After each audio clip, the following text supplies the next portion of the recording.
Good morning students. हमने पिछले class में बात करी थी सूर्यातप की, सूर्यातप को प्रभावित करने वाले कारक और विभिन्न मंडलों की। तो विभिन्न जो तापीय मंडल थे हमने बताए थे 3 आपको। जो कर्क रेखा और मकर रेखा के बीच है उसको कहा जाता है ट्रॉपिकल। उसके ऊपर और ध्रुवों के मध्य जो है वो है आपका टेम्परेट जोन, और सबसे ऊपर था आपका फ्रिजिड जोन। तो 3 मंडल पढ़े थे हमने, सूर्यातप पढ़ा और सूर्यातप के वितरण को प्रभावित करने वाले कारक पढ़े थे। आज की क्लास में हम बात करेंगे वायुमंडल के तापन और शीतलन के बारे में। वायुमंडल कैसे गर्म होता है और कैसे ठंडा होता है, heating and cooling of atmosphere हम पढ़ेंगे। तो देखते हैं कौन कौन सी क्रियाविधियाँ हैं जिनकी वजह से वायुमंडल जो है वो ठंडा और गर्म होता है। वायुमंडल का तापन और शीतलन। वायुमंडल के तापन में मुख्यतः जो योगदान होता है वो सूर्य का होता है। ठीक है। वायुमंडलीय तापन में निम्नलिखित 4 प्रक्रियाएं सम्मिलित हैं। कौन कौन सी 4 प्रक्रियाएं हैं इसके अंदर वो हम देखते हैं। सबसे पहली है विकिरण या रेडिएशन। दूसरी जो है वो है आपकी चालन या कंडक्शन। चालन के बाद में तीसरी जो विधि है वो है संवहन, जिसके माध्यम से वायुमंडल गर्म और ठंडा होता है, संवहन, या जिसको हम कहते हैं कन्वेक्शन। और जो अंतिम चौथी विधि हम पढ़ेंगे वो है आपका अभिवहन, या जिसको हम कहते हैं एडवेक्शन। ठीक है। तो ये 4 विधियां हैं जिनके माध्यम से वायुमंडल गर्म होता है या ठंडा होता है: विकिरण, चालन, संवहन और अभिवहन। अब इन चारों को हम एक बार थोड़ा थोड़ा पढ़ लेते हैं। सबसे पहले बात करते हैं विकिरण की। देखिए, विकिरण जो होता है इस प्रक्रिया के अंतर्गत ताप का स्थानांतरण विद्युत चुंबकीय तरंगों के माध्यम से होता है।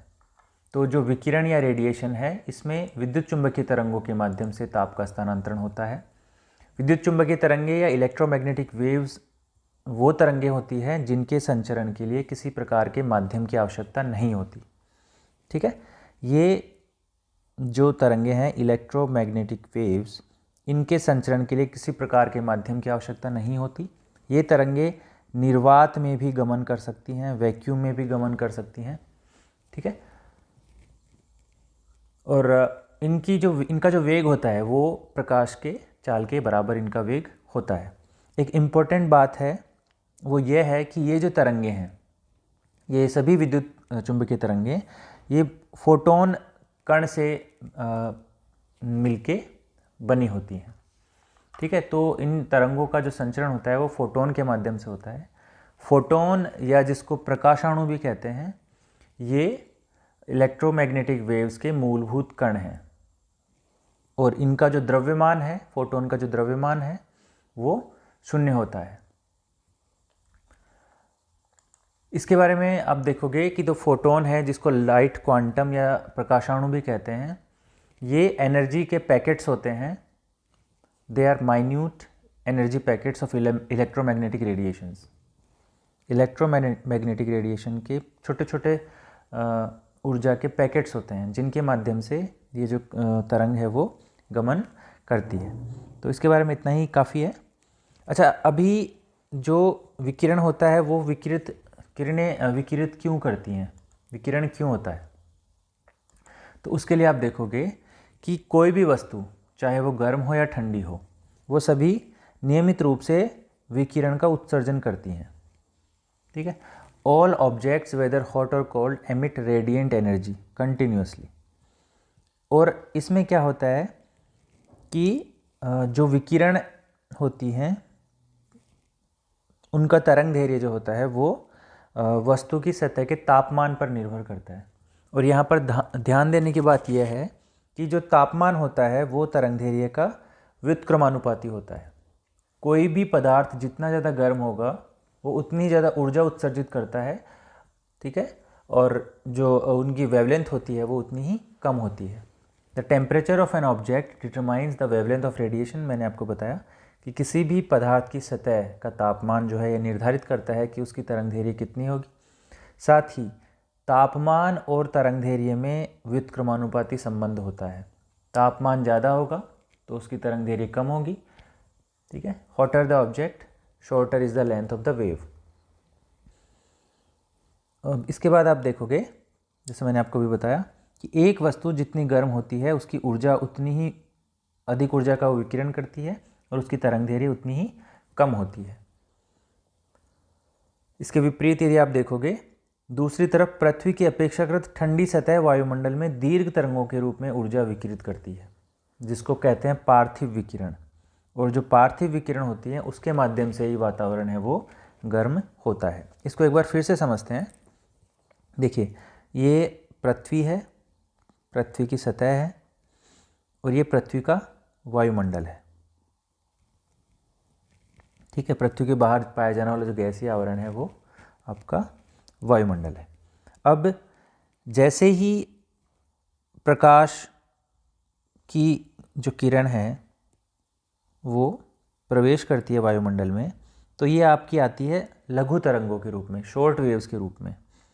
ठीक है, जो ये इलेक्ट्रोमैग्नेटिक वेव है, इलेक्ट्रोमैग्नेटिक वेव के रूप में जो प्रकाश तरंग आ रही है, ये आती है, ऊर्जा जो प्राप्त हो रही है वो आ रही है लघु तरंगों के रूप में। अब इसका अवशोषण कर लिया जाता है इस सतह के द्वारा। पृथ्वी जो है, पृथ्वी की जो बाहरी सतह है वो इसका अवशोषण कर लेती है। अवशोषण के बाद में फिर पुनः ये तरंगें विकिरित करती है। ठीक है, अब ये जो विकिरित की हुई तरंग है, ये तरंग है आपकी दीर्घ तरंग। ये जो दीर्घ तरंग है, ये जो है, ये जो वातावरण है इसके बाहर नहीं जा पाती। जो वातावरण है ये दीर्घ तरंग के लिए अपारदर्शी माध्यम होता है, अर्थात उससे ये बाहर नहीं जा पाती, बाहर नहीं जा पाती। और इसका यहाँ पर पाए जाने वाली ग्रीन हाउस गैसेज जो हैं, हरित गृह गैसें जिनको बोलते हैं ग्रीन हाउस गैसेज, या धूल के कण, या आपका जो जलवाष्प है, वो इसको अवशोषित कर लेती हैं।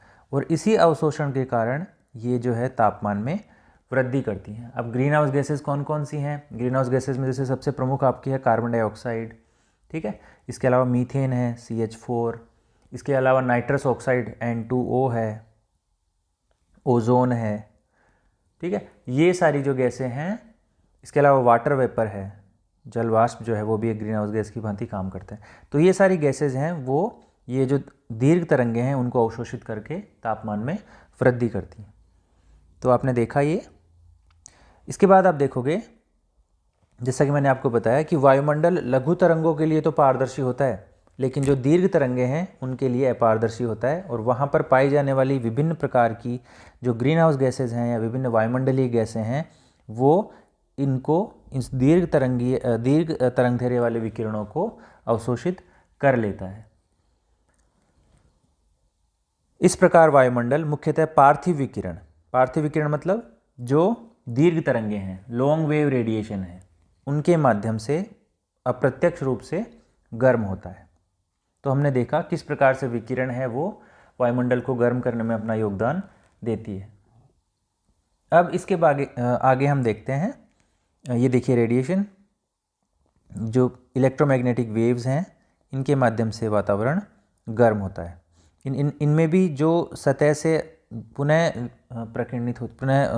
विकिरित होती हैं, जो लॉन्ग वेव रेडिएशन है, उनके माध्यम से जो वातावरण है वो अप्रत्यक्ष रूप से गर्म होता है। इसके बाद में कन्वेक्शन और कंडक्शन को हम देखते हैं। तो पहले हम देखते हैं चालन या कंडक्शन क्या होता है।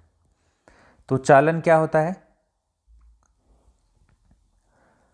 देखिए, असमान ताप वाले दो पिंडों के मध्य जब उनके मध्य संपर्क होता है तो जो भाग गर्म है उससे ठंडे पिंड की ओर ऊर्जा का प्रवाह होता है, और यही ऊर्जा का प्रवाह कहलाता है चालन। तो चालन के लिए क्या है? दो कंडीशन होनी जरूरी है।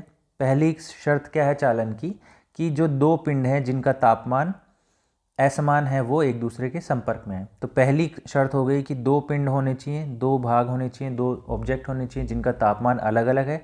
दूसरा होना चाहिए वो डायरेक्ट एक दूसरे के संपर्क में आए। ठीक है, संपर्क होना जरूरी है, और दूसरा असमान ताप होना जरूरी है। ठीक है, तब जो चालन की क्रिया होगी, तब उसी कंडीशन में चालन की क्रिया संपादित हो सकती है। ऊर्जा का स्थानांतरण तब तक होता रहता है जब तक कि दोनों पिंडों का तापमान एक समान नहीं हो जाता। या तो दोनों का तापमान एक समान हो जाए तब चालन बंद होगा, या उन दोनों में जो संपर्क है वो टूट जाए, मतलब दोनों एक दूसरे से पर्याप्त दूरी पर हों, तो ये चालन है वो समाप्त हो जाएगा। देखिए, वायुमंडल में चालन की प्रक्रिया धरातलीय सतह और वायुमंडल के संपर्क वाले क्षेत्र पर ही संपन्न होती है।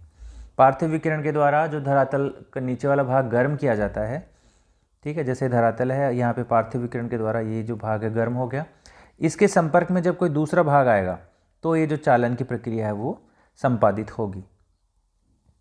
ठीक है, हालांकि वायुमंडल को ऊष्मा प्रदान करने की है गौण प्रक्रिया है। विकिरण के द्वारा प्रमुखतया वातावरण गर्म होता है, चालन के द्वारा उतना ज़्यादा प्रभावी जो है ऊर्जा प्राप्त नहीं होती। क्यों नहीं होती? क्योंकि वायु जो है वो ऊष्मा की कुचालक होती है, जिसके कारण यह प्रक्रिया केवल वायुमंडल की जो निचली सतह है, ठीक है, जो धरातलीय सतह है, सबसे नीचे वाली सतह है, वहाँ पर ही ये चालन की प्रक्रिया संपादित होती है।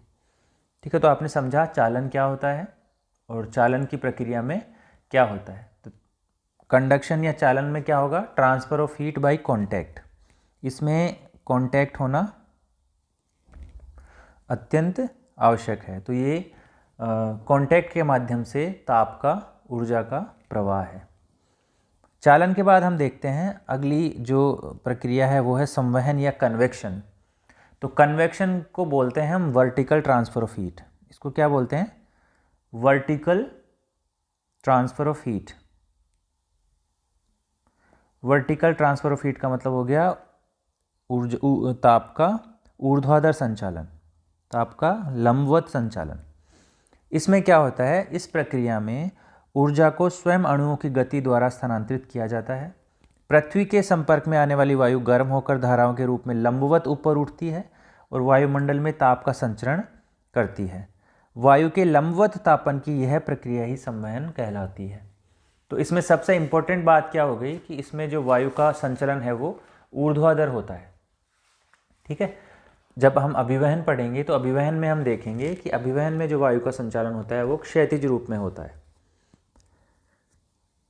इसमें क्या होता है कि सौर्यक विकिरण जब प्राप्त होती है या जो टेरेस्ट्रियल रेडिएशन जब प्राप्त होती है, मैंने पहले जब विकिरण पढ़ाया तो उसमें बताया था कि पार्थिव विकिरण के माध्यम से जो वायुमंडल है उसकी निचली सतह गर्म होती है और उसके माध्यम से जब धरातल को ऊष्मा प्राप्त होती है, ऊर्जा प्राप्त होती है, तो धरातल क्या होता है? गर्म होने लग जाता है और धरातल के गर्म होने के कारण उसके संपर्क में आने वाली वायु गर्म होकर ऊपर उठती है।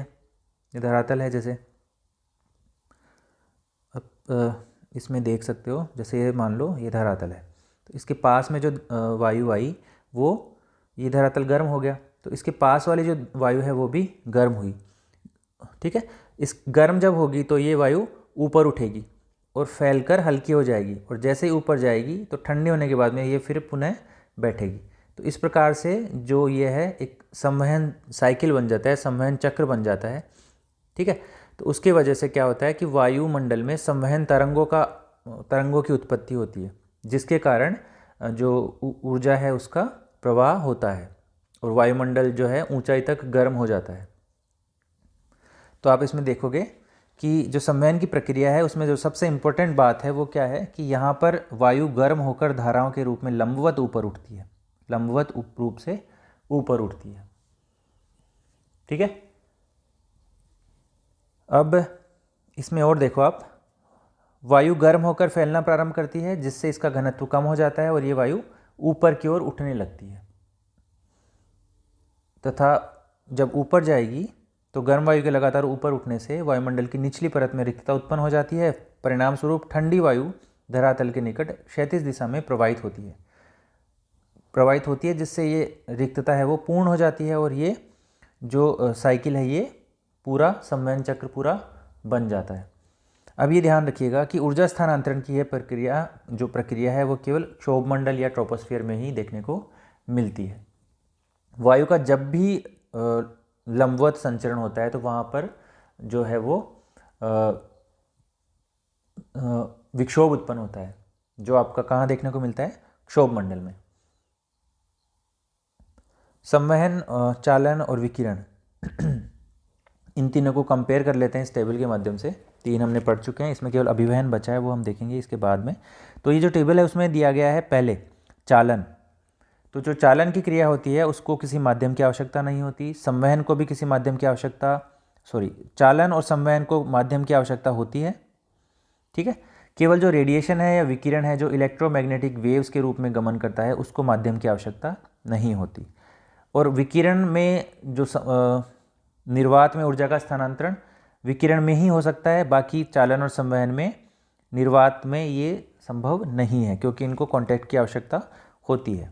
ऊर्जा का स्थानांतरण की यदि आप बात करोगे तो चालन में ऊर्जा का स्थानांतरण माध्यम के अणुओं के कंपन द्वारा होता है। संवहन में जो होता है वो ऊर्ध्वाधर गति की वजह से होता है और विकिरण में माध्यम पर इसका कोई प्रभाव नहीं पड़ता। गति की बात करेंगे आप तो चालन किसी भी गति में किसी भी दिशा में हो सकता है। ऊर्जा स्थानांतरण की गति संवहन में जो है ऊर्ध्वमुखी होती है या ऊर्ध्वाधर होती है, लंबवत होती है, और विकिरण में सभी दिशाओं में सीधी रेखा में गमन होता है, जिसकी जो गति होती है वो प्रकाश की गति के बराबर होती है। चालन की गति धीमी होती है, संवहन तीव्र होता है, जो ऊर्ध्वाधर विक्षोभ मैंने आपको बताया वो तीव्र होते हैं, और सबसे जो तीव्र होते हैं वो होते हैं विकिरण के माध्यम से जो संचलन होता है वो। इस डायग्राम में आप देख सकते हो एक पतीले में पानी गर्म कर रहे हैं, इसमें जो रेडिएशन के माध्यम से ऊर्जा का प्रवाह हो रहा है बिना किसी माध्यम के, ठीक है। और जैसे ही इसकी सतह गर्म होती है तो वहाँ जो जल है वो गर्म होकर ऊपर उठता है और संवहन के माध्यम से संपूर्ण जल गर्म होता है। ऐसा ही जो इसकी जो हत्ता है उसमें जो ऊर्जा का गमन होता है वो कंडक्शन के माध्यम से या चालन के माध्यम से देखने को मिलता है। तो चालन, संवहन और रेडिएशन या विकिरण ये हमने सब देखा इस डायग्राम के माध्यम से, इन तीनों को कंपेयर किया। अब हमारा बचता है एडवेक्शन या अभिवहन। तो अभिवहन क्या होता है, एडवेक्शन क्या होता है? देखिए, एडवेक्शन को बोलते हैं हॉरिजॉन्टल ट्रांसफर ऑफ हीट, ऊर्जा का क्षैतिज, ताप का क्षैतिज प्रवाह। The transfer of heat through horizontal movement of air is called advection, ठीक है। तो देखिए आप, वायु के क्षैतिज संचलन से होने वाला तापीय स्थानांतरण अभिवहन कहलाता है। अभिवहन, एडवेक्शन और कन्वेक्शन में सबसे बड़ा डिफरेंस क्या है? कन्वेक्शन में जो होता है मूवमेंट वर्टिकल होता है, और अभिवहन या एडवेक्शन में जो मूवमेंट होता है वो आपका होता है क्षैतिज या हॉरिजॉन्टल। यह वायु अपने उत्पत्ति स्थल की विशेषताओं को अपने साथ लेकर चलती है। मतलब कहने का मतलब यह है कि कोई वायु जैसे गर्म स्थान से चल रही है तो वो जहाँ पर भी जाएगी वहाँ पर जो है वो ऊष्मा का संचरण करेगी और अपने मार्ग में आने वाले स्थानों के तापमान में वृद्धि करेगी। इसके विपरीत यदि कोई वायु ठंडी है, ठंडी जगह से उत्पन्न हुई है, उसका जो नेचर है या प्रकृति है वो ठंडा है, तो वो मार्ग में आने वाले स्थानों के तापमान में भी कमी लाएगी, ठीक है। इसका एग्जाम्पल आप देखोगे तो उष्णकटिबंधीय क्षेत्रों में, विशेषकर उत्तरी भारत में जो गर्मियों में लू चलती है, जो स्थानीय पवन है, ठीक है, लोकलाइज्ड विंड है लू, वो अभिवहन का ही एक प्रकार है। और सबसे इम्पोर्टेंट बात आपको जो याद रखनी है, जो अभिवहन होता है उसमें लंबवत संचरण नहीं होता, उसकी अपेक्षा वायु का जो क्षैतिज संचलन है वो अधिक महत्वपूर्ण होता है। तो यदि क्षैतिज संतुलन है तो वो क्या कहलाएगा? एडवेक्शन या अभिवहन, और यदि लंबवत संचलन होता है तो वो कहलाएगा संवहन या कन्वेक्शन, ठीक है। तो ये ध्यान रखना है आपको। मध्य अक्षांशों में जो मिडिल लेटीट्यूड्स हैं, मतलब जो आर्कटिक वृत्त और कर्क रेखा या अंटार्कटिक वृत्त और मकर रेखा के मध्य वाले क्षेत्र हैं, उनके दैनिक मौसम में आने वाली अधिकांश भिन्नताएं अभिवहन का ही परिणाम हैं। कोहरा वगैरह जो है, ये सारी जो प्रक्रियाएं हैं वो उन प्रक्रियाओं को अभिवहन या एडवेक्शन बहुत अधिक मात्रा में प्रभावित करता है। तो ये जो वीडियो था इसमें हमने देखा कि किस प्रकार से जो वायु है, किस प्रकार से जो वायुमंडल है उसका तापन होता है, उसका शीतलन होता है, हीटिंग और कूलिंग एटमॉस्फेयर की होती है, वो हमने देखा। 4 विधियां हमने पढ़ी हैं, ठीक है। 4 विधियां हमने पढ़ी। हमने पढ़ा रेडिएशन, उसके बाद हमने पढ़ा कंडक्शन, कन्वेक्शन और लास्ट में पढ़ा एडवेक्शन, ठीक है। तो इसको एक बार हम देख लेते हैं। टेरेस्ट्रियल रेडिएशन, जिसमें दीर्घ जो तरंगे हैं उनके माध्यम से वायुमंडल गर्म होता है और सर्वाधिक योगदान इसी का होता है। इसके बाद में हमने देखा कंडक्शन, जिसमें ट्रांसफ़र ऑफ हीट जो होता है वो कॉन्टैक्ट या संपर्क के माध्यम से होता है। उसके बाद हमने देखा कन्वेक्शन में वर्टिकल ट्रांसफ़र ऑफ हीट होता है, और एंड में हमने देखा एडवेक्शन, जिसमें ट्रांसफ़र ऑफ हीट जो होता है वो हॉरिजॉन्टल या क्षैतिज रूप से होता है। तो हमने देखा ये। इसके बाद में अगली क्लास में हम देखेंगे जो तापमान का वितरण है विश्व में वो किन किन कारकों से प्रभावित होता है। साथ ही हम विश्व के जो हीट बजट है, ऊष्मा बजट है, उसके बारे में बात करेंगे। तो आज के लिए इतना ही। Thank you very much.